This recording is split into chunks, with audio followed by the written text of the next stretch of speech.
1 stolen password, 5,500 miles of pipeline, and 10,600 gas stations running dry. May 7, 2021. A Friday morning. An employee at Colonial Pipeline logs into the company network and sees a ransom note on the screen. Pay 75 Bitcoin, roughly $4.4 million, or your files are gone forever. Within hours, the company makes a decision that shocks the cybersecurity world.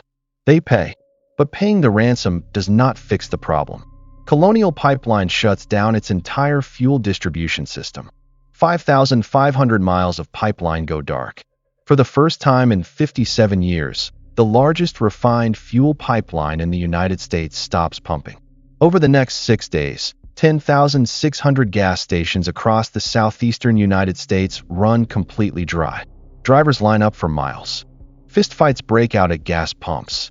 17 states declare emergencies.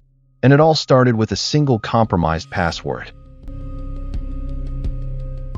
Colonial Pipeline is a company most Americans have never heard of, but it controls a massive piece of critical infrastructure. The pipeline stretches from Houston, Texas to Linden, New Jersey. It carries roughly 100 million gallons of refined fuel every single day. That includes gasoline, diesel, jet fuel, and home heating oil. By volume, Colonial supplies approximately 45% of all fuel consumed on the East Coast of the United States. Hospitals, airports, military bases, and millions of daily commuters all depend on fuel that flows through this single pipeline system. And yet, for all its importance, Colonial Pipeline's cybersecurity had a critical gap. A legacy VPN account. No multi-factor authentication. Just a username and a password. That password had been exposed in a previous data breach.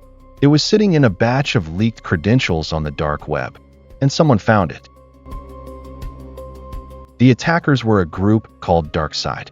They operated out of Russia and Eastern Europe, running what the cybersecurity industry calls a ransomware-as-a-service operation. Think of it like a franchise model for extortion. The developers at DarkSide built the ransomware toolkit. Then they recruited affiliates, independent hackers who would use the tools to compromise targets.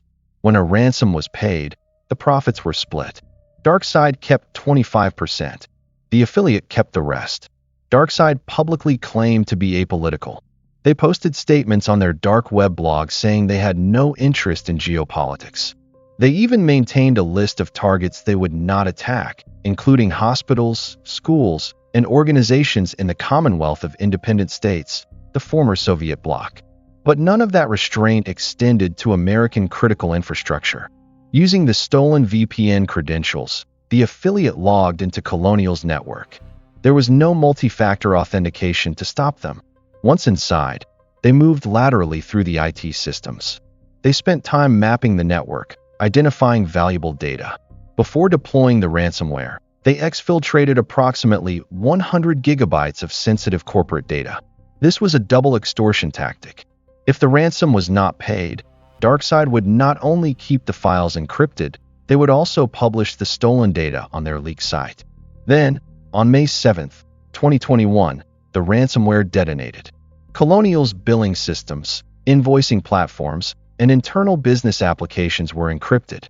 The operational technology that physically controlled the pipeline was not directly hit. But Colonial made a fateful decision. Because they could no longer track what fuel was going where, or bill customers for deliveries, they shut down the entire pipeline as a precaution. The shutdown hit fast and hard. Within 3 days, the southeastern United States was in a fuel crisis. Gas stations from Virginia to Florida reported running dry. GasBuddy, a fuel price tracking service, recorded that over 10,600 gas stations had no fuel. That is roughly 71% of all gas stations in North Carolina, 49% in Virginia, and 43% in Georgia. Panic buying made everything worse. Drivers who normally filled up once a week were suddenly topping off every day. Some brought plastic bags and storage bins to fill with gasoline. Videos of the chaos went viral on social media. Average gas prices crossed $3 per gallon nationally for the first time since 2014. In some areas, prices surged past $4. Airlines at Charlotte Douglas International Airport had to adjust flight schedules due to jet fuel shortages. The Department of Transportation issued emergency waivers, allowing fuel to be transported by truck on routes that normally required pipeline delivery. But trucks could not replace the volume that the pipeline carried. 100 million gallons a day through a pipe versus a few thousand gallons per tanker truck. The math did not work. 17 states plus the District of Columbia declared states of emergency. President Biden addressed the crisis from the White House, urging Americans not to hoard fuel. And across the country, a single question emerged. How could one password take down America's fuel supply? The FBI was on the case within hours.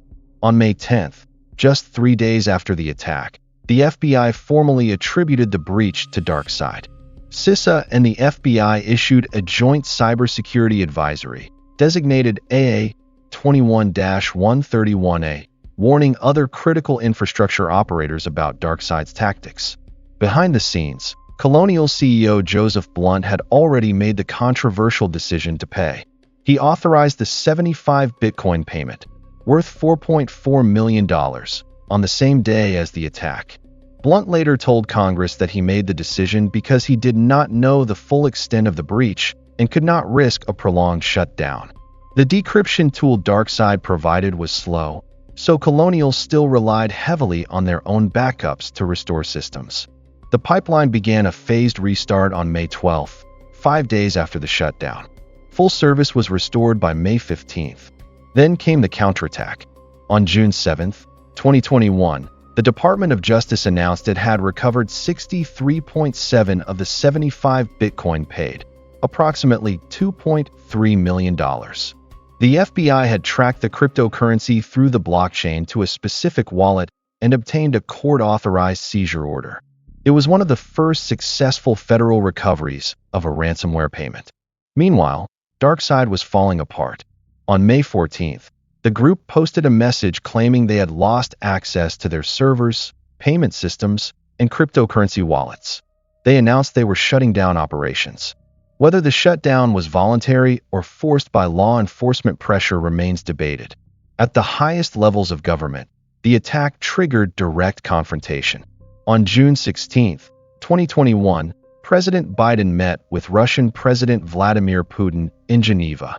Biden told Putin that certain critical infrastructure should be off-limits to cyber attacks and handed him a list of 16 sectors the U.S. considered untouchable. The Colonial Pipeline attack changed American cybersecurity permanently. On the same day the pipeline restarted, May 12, 2021, President Biden signed Executive Order 14028.